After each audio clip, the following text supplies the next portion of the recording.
What's going on, Corolla Customs fans? So I just have a quick video for you guys. Hopefully it can help out anyone.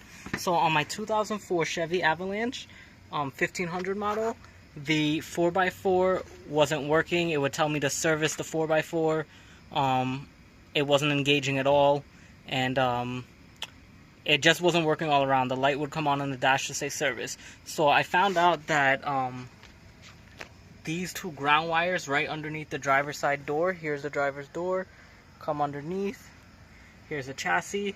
These two ground wires take, I believe it's a 13mm ratchet, remove these two, take a metal wire brush, clean it behind, and then clean the bolts and everything, and then tighten them back down. And as soon as you get back into the truck, let me show you. You open the door, restart the truck, put the car into neutral, press the 4x4, and it works. Before it wasn't working, it would just say service 4x4 and this would keep blinking, but it wouldn't do anything. Now it works. So hope this helps someone. Please remember to like, comment, and subscribe. Thank you.